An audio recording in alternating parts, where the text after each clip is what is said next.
The women's team is over here looking like the Detroit Pistons. The men's basketball team looking like the Detroit Pistons. But the bowling team looking like the 73-9 Warriors. All coming up in 40 seconds. Stay tuned.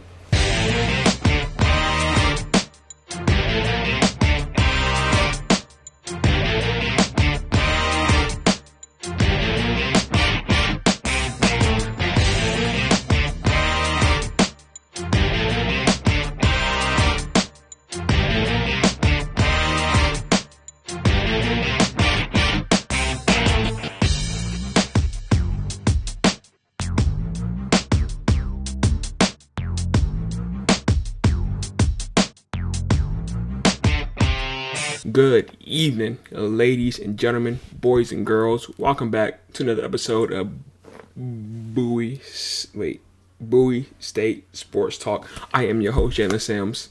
We got a pretty jam-packed episode today. Definitely the after show.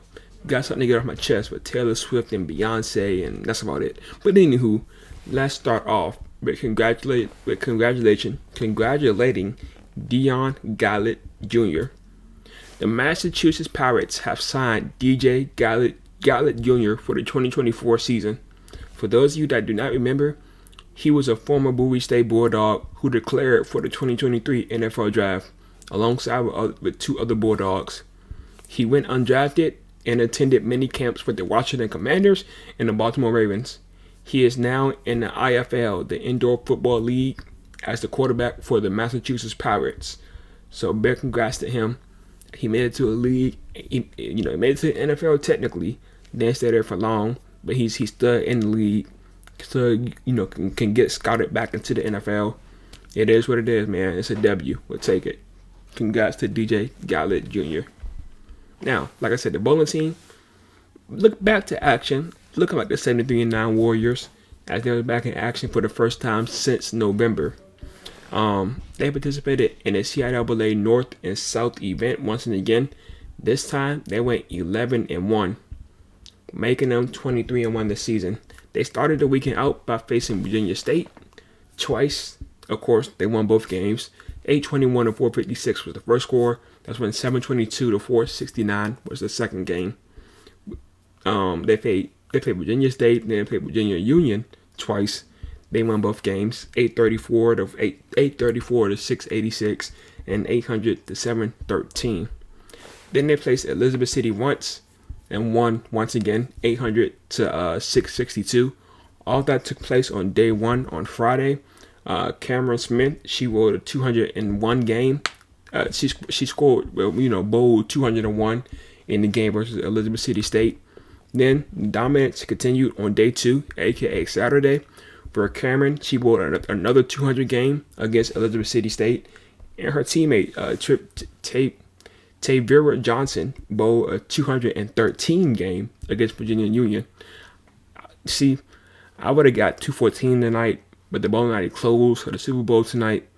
They don't want to see me win, man. They're hating. But yeah, she bowled a 213 game against Virginia Union. The Bulldogs finished day two undefeated, but day three, they lost the game.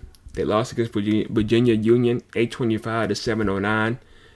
Fun fact, this was Virginia Union's first time beating us since November 2nd, 2019. We was on a 36-game win streak before this loss against Virginia Union. That's crazy. But Cameron Smith, she was once and again for the second time this season named Rookie of the Month in the CIAA. She averaged 169.88 pins in the 12 games that she bowled last weekend. That was the highest rookie average in the whole CIAA for that event. When she won the first award, she averaged 157.44. Athleticism improvement, if my math is correct, that's like, add that, take away the carry to one, that's like a 12 points improvement. I love to see that. Well deserving for the CIAA Rookie of the Month, my apologies. Anywho, the Bulldogs' next games are on February 23rd. That's like another 2 weeks. I'm pretty sure they go undefeated in that one. Now, let's get to the negatives. The basketball teams. Starting off with the women's team. Boy, oh boy. They are now 11-11. I don't know what their record was last time I was on air, but I know for damn sure it was over 500. It was probably like 6 games over 500. But they're on like a 5-game or 6-game losing streak as of right now. They are struggling. So first thing first, they took on Shaw University and they blew Shaw out 79-58. That's the best news you're going to hear about this team all day. As a team, we do got one player making history, so to say. But as a team, it's the best news. They beat Shaw 79-58. They played great defense in this game. They held Shaw to 36% from the field and forced 15 turnovers. The Bulldogs also had their best game from deep, from the 3-point line this game. They shot 11 for 22, which is 50%. They were taking good shots, no terrible contested shots. It was a lot of wide open shots. Great ball movement, getting open shots, finding an open person. Shot 11 for 22, 50%. That's the best percentage they shot from deep when they attempted 20 or more threes this season. That's when the 11 made threes is their highest threes in the game this season. 6 of those 11 threes belong to no other than Robin Howard. She's the first Lady Bulldog to hit 6 threes in a single game since 2022, where Drew Callahan made it. Like, it was her final game, but it was like the senior. I was there color commentating in that game, so I remember. And what's funny is that she hit 8 threes against guess who? Shaw University. So Robin Howard just hit 6 threes against Shaw, and Drew hit 8 threes against Shaw. I remember that game. It was a home game for Bowie State. It was the senior day, so it was her last game on the Bowie State court. She showed out. She made it rain on her final game at home. She shot 8 for 15 against Shaw University. So anywho, like I said, this is the first time a Lady Bulldog hit 6 or more threes in a game since 2022, where Drew hit 8 threes. So shout out to Robin. Anii Harris, she had 21 points that game. She had 4 steals and 6 rebounds. Jayla Urban, 19 points. Shot 3 of 6 from deep. Keep that in mind. Like this is probably like her second game of the season that she shot pretty effective from the 3-point line. I love that. Also, the Bulldogs did a great job rebounding the ball. Unfortunately, that didn't carry over to the next game, but keep that in mind. They won the rebound count 46-27, chasing loose balls, boxing out, so on and so forth. 13 of those rebounds belong to no other than Sanaya Jackson, the best rebounder on this team. But the Lady Bulldogs turned around, played Lincoln State, and all of a sudden forgot how to rebound. I was there commentating this game as well. And like, when I tell y'all, Bowie State literally lost this game because of rebounding. They lost because of rebounding. I swear, Bowie State just closed out some possessions by rebounding the ball. They would have won. They lost the rebound count 52-38. Bowie State gave up 24 offensive rebounds. 24. Bowie State as a team had 38 rebounds, and they gave up 24 offensive rebounds. They almost got out-rebounded alone by offensive boards. And it's like, if I remember correctly, Bowie State started rebounding the ball better in the second half, but in the first half it was terrible. It was the times in the second half where they was not rebounding, like they failed to get a defensive rebound or even an offensive board. But in the first half, it was whew, I almost threw up commentating that game. I was sick to my stomach. I was sick.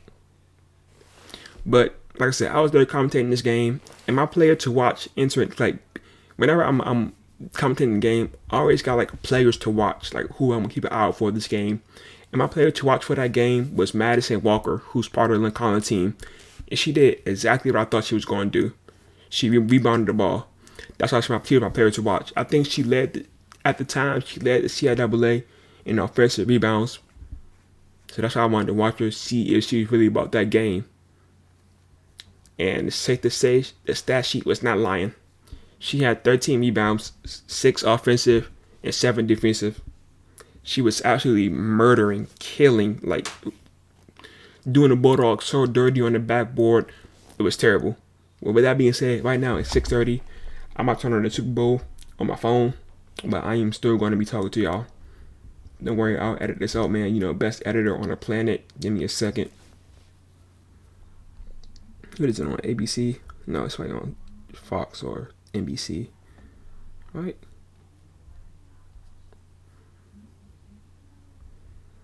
Boom. CBS. Close enough. Alright, but anywho, where was that? Oh yeah, she was killing the Bulldogs on the board. Like, it was terrible. It was like that was literally like all the Bulldogs had to do to win this game was secure rebounds.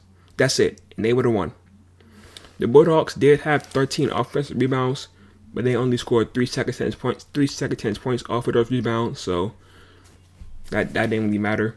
And this game was very physical. I love this game. It was very physical, hands-on. There was 5 techs in this game, giving out 2 to the Bulldogs and 3 techs to 3 Lions. Got a tech.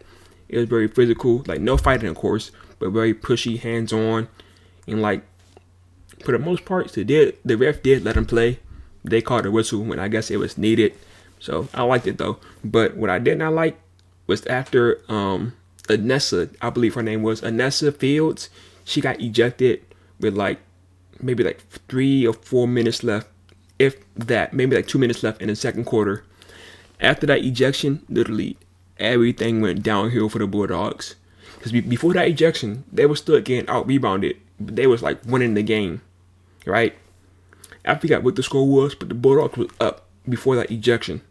But after that ejection, the Bulldogs went downhill, while the Lions gained momentum off of that ejection, right? The Lions went on to outscore Bowie State 38-28 after that ejection. I don't know what that player was to them. That player was their Steph Curry, their Draymond Green, their key piece. But after that ejection, they took that to heart and started playing with heart. Went on to outscore Bowie State 38-28 for the rest of the game. Jayla Irvin, she shot 2 of 14 this game. She took some very, very, very questionable shots that I was shaking my head at. And she was 0 for 6 from deep. She was taking some contested middies, floaters. I don't know what she was doing this game. All six of her threes was wide open. They wouldn't drop, but her twos were contested. She hit 2 of them. The other ones that she didn't hit, all contested still. I still think those were dumb shots, but it is what it is. I feel like my fault. I think she took those contested shots trying to get a foul call, which I don't like. Don't play basketball looking for a whistle. That's why I don't mean Embiid. He a good player, but I don't like him foul baiting. Don't do that. Play basketball. Stop trying to take dumb shots looking for a foul call. I feel like that is exactly what Jayla Hill did this game. But on a good note, Jayla Hill did get some big offensive rebounds in this game. Definitely in the second half. But like I said, they did not lead the second chance points, because as a team, the Bulldogs only got 3 second chance points. But she was down there in the paint fighting in the second half. When she realized how bad they was getting beat on the board count, she started putting up, more of a dogfight in the paint. I like that. But unfortunately, the Bowie State did not score off of those rebounds. So, don't really matter. Anywho, Anii Harris, she had 24 points, 5 steals, and 8 rebounds. She also shot 10 of 13 from the line. And like I said, this game was really, really, really winnable. Just that the rebounds screwed the Bulldogs up. Simple as that. And that game started a losing streak as they turned around and lost to Virginia Union 52-70. They won rebound count 36-34, by the way, but they won our fight, but they lost the war, right? They won the rebound fight, but they lost the game. So it is what it is. Defense and lack of scoring caused the Bulldogs to lose the game, if you ask me, from what I saw in the film. Two players off of Virginia bench scored double-digit points. One of them shot 3 or 5 from deep. The other one shot 6 or 7 from the field, right? All those threes that she hit was wide open due to bad defense. Literally, when I rewatched the game, every three that she hit, she was wide open, not a single hand in her face.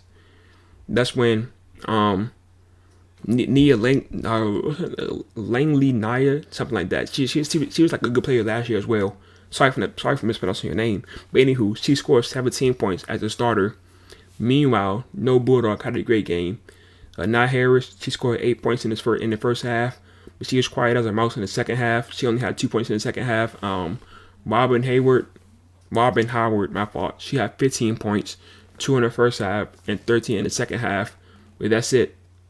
There's the only 2 people who scored double-digit points. Nobody else. Like I said, the bench for the Bowie State has to be fixed. I said it like 2 videos ago. I called out the bench for not producing any points. And they did it again this game. They did it last game. And they produced no points in every game I'm going to talk about for the rest of this video. The bench got to be fixed. But the Bulldogs then went on to they went on to play Elizabeth City State after that game. And they lost 66-77. And this game was crazy. The fire alarm went off in the middle of a player shooting free throws. Everybody had to evacuate the building. The Lady Bulldogs folded in the fourth quarter. They got outscored 14-23. Anii Harris scored 29 this game, but only 4 in the fourth quarter. The Bulldogs were down 13 with 4 minutes left to go in the fourth. They were on an 11-2 run to make it a 4-point game with 32 seconds left. Oops. That's when, like, that 4-minute span, when they went on the 11-2 run, I would say that's the best defense I've seen them play all season. They're just playing passing lanes, forcing turnovers, forcing bad shots. Like, if they played defense like that all game long, they could have won this game. But something clicked last minute for them. Made them finally start playing good defense. But everything I just said, like them going on an 11-2 run, making it a 4-point game with 30 seconds left, and playing good defense, all that went down the drain with 30 seconds left to go in the game. Let me tell you what happened. Elizabeth City, they got the ball, right?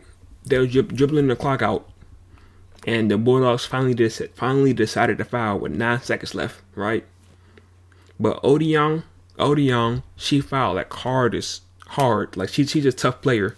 She like when I said 5 players got tech in that game versus the Lions, Odion was one of those players. She's like a hard player, so she fouled hard, right? And that hard foul was a tech. So that gave up 3 free throws. Elizabeth City hit all 3 free throws to take a 7-point lead with 10 seconds left. Not only that, they still get possession after those free throws.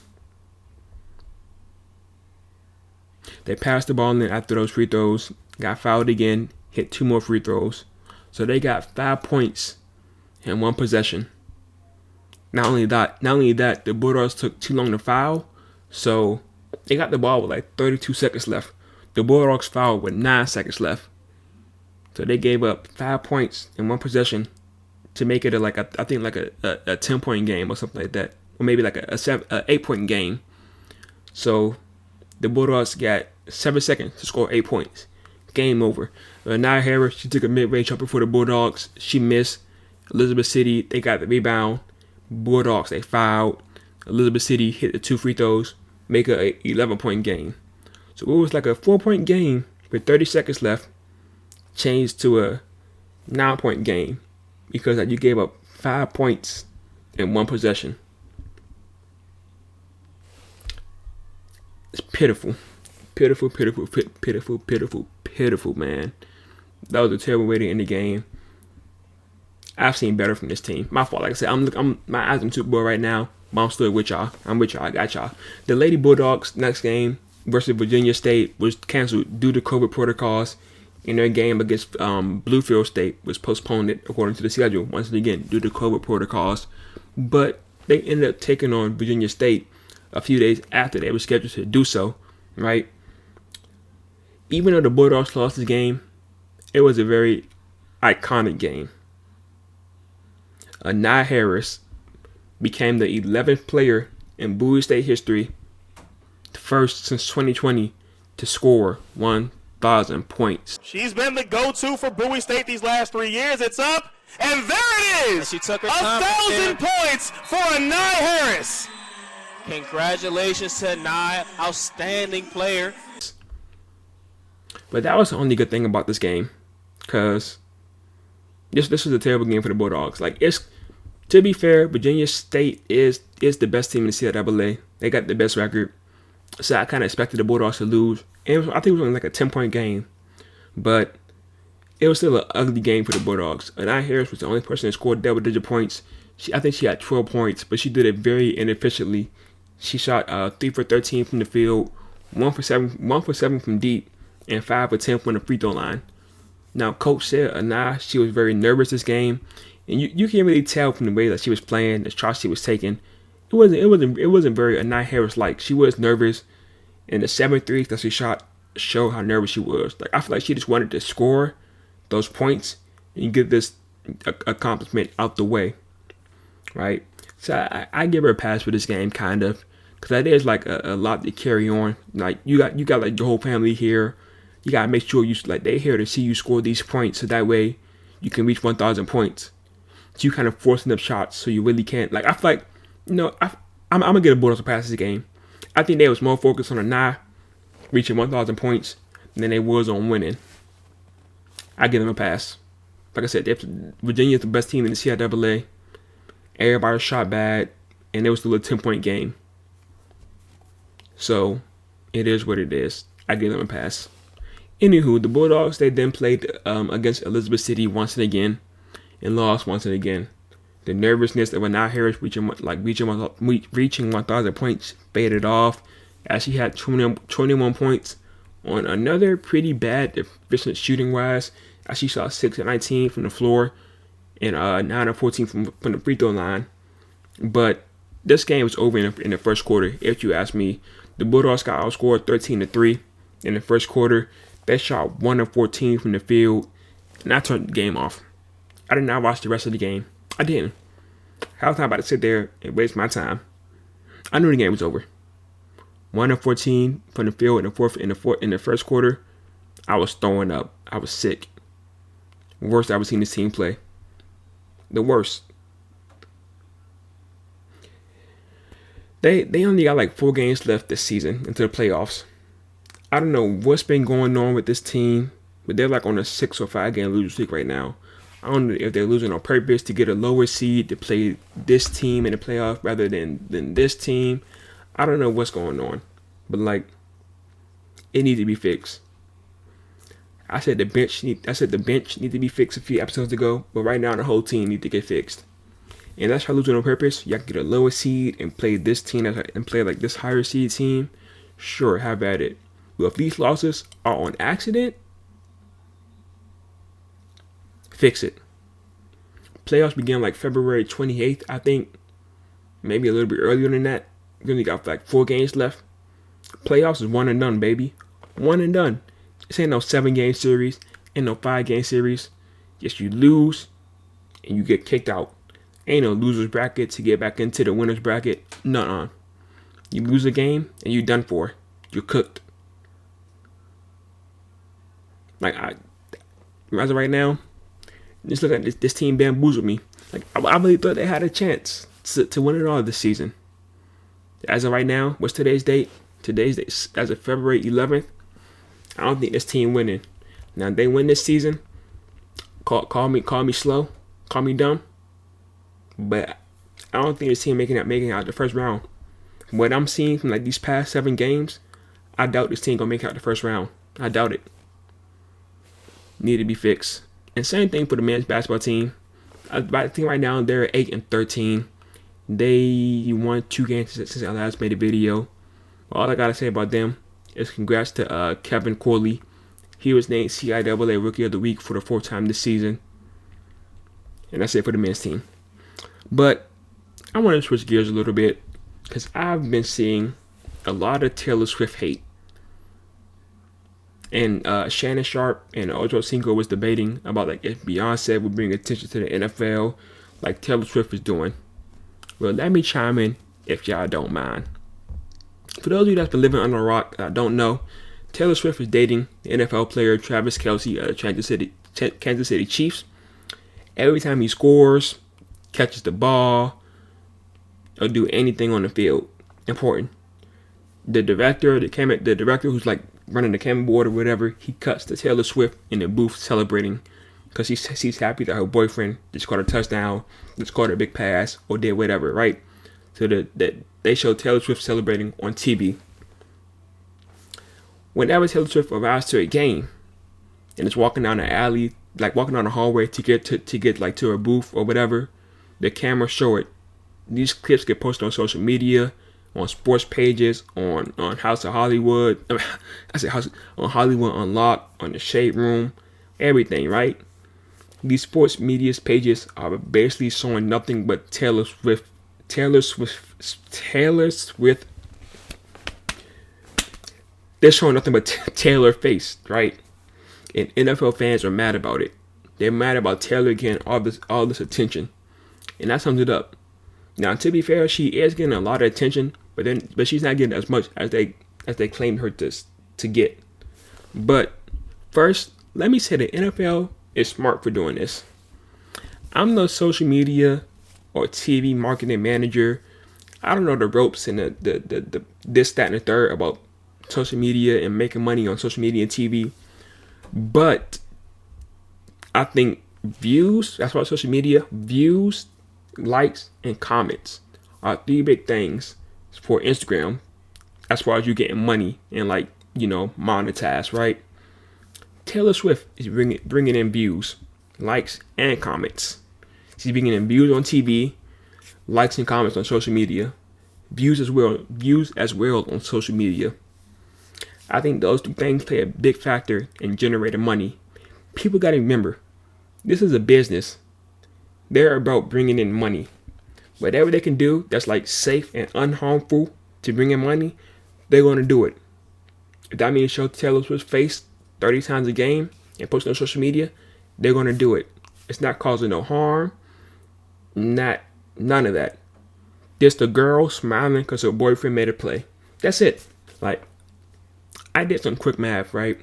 I went on Instagram. I went on ESPN Instagram page, and I added up like the last 9 posts that included Taylor Swift, and the last 9 posts, comments and likes that included Taylor Swift, and the last 9 posts, comments and likes that didn't include Taylor Swift, right?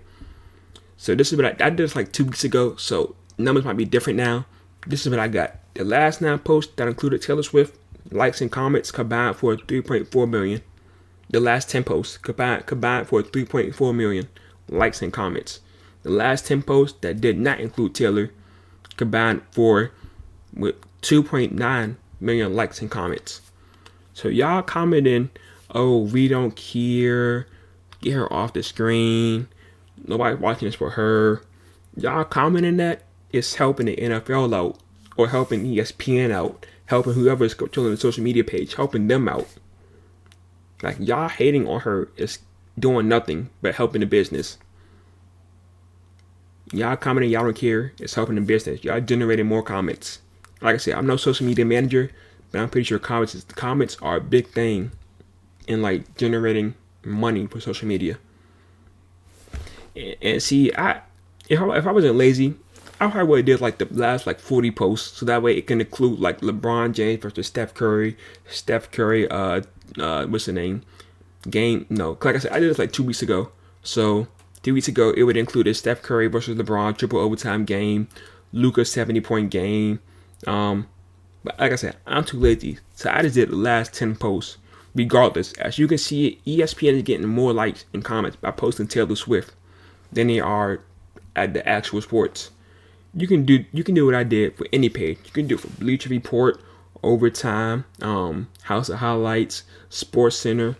You can do it on the actual NFL page or any other sports page. Add up the numbers from posts that include Taylor Swift and add up the numbers from posts that don't include Taylor Swift, and Taylor Swift is going to outdo the non-Taylor Swift numbers. That's why they're posting them, because apparently, according to the numbers, social media likes it, right? But now that Taylor Swift is at the games, and her face is being shown on social media, her fans are chiming into the games. She has a large fan base.